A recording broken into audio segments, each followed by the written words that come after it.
back. Our next guest is talking about resiliency, just like the daffodils in your yard that come back year after year and bloom, even when covered by snow or blown over by March winds. People too are resilient. It's something that we can build in ourselves and our children. Here to tell us how is certified coach Dr. Marlene Boas.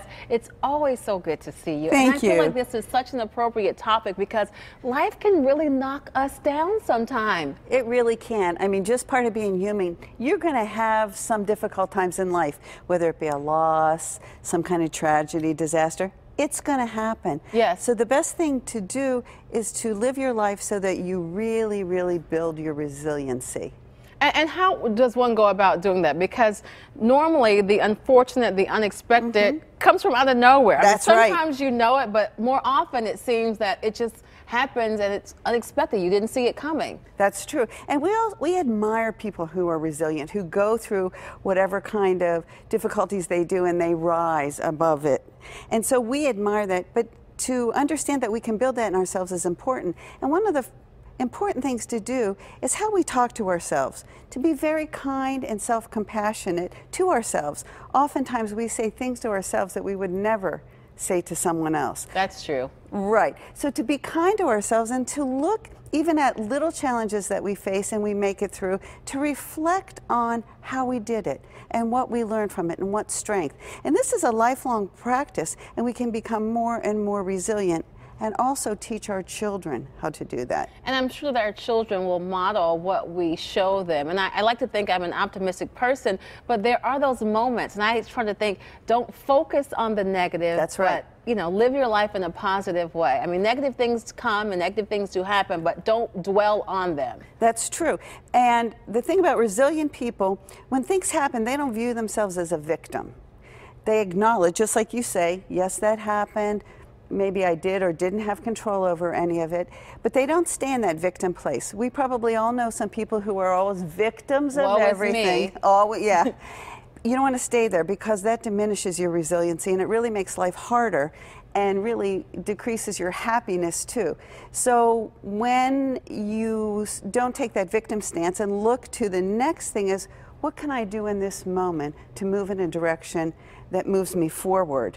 That's building resiliency. And when we teach our children that, when something happens, even if it's minor to them, we acknowledge it. We acknowledge the emotions with it, but then what's the next best step? So do you think that the amount of negative things or the number of negative things, does that help to build the resiliency? Because so much bad has happened to me and I'm trying to bounce back and be positive. Does that, or can you teach yourself in your positive light to be resilient? Yeah, and you know, the more experiences you have, good or bad, depending on how you interpret them, can help build your resiliency.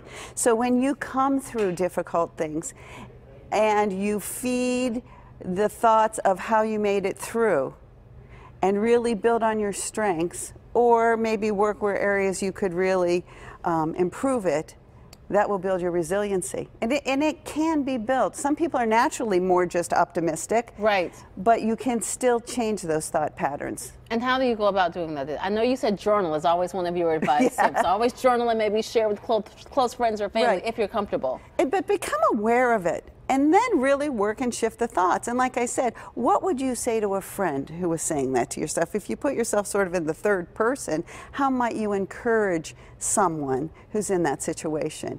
And you get in a mindset pretty soon. It's just like anything else. Once you get good at it, if you feed the negativity, that will grow. Yes. If you feed the victim stance, that will grow. If you feed the other, that will grow. That's something to think about because, you know, I think we're our own worst critics. That's right. You're always putting yourself down. This isn't good. This isn't right. We're not perfect, but you're saying feed the negative, or don't feed the negative, but feed the positive. Right. Acknowledge whatever shortcomings or whatever negativity or whatever, you know, whatever you're experiencing, but then move it.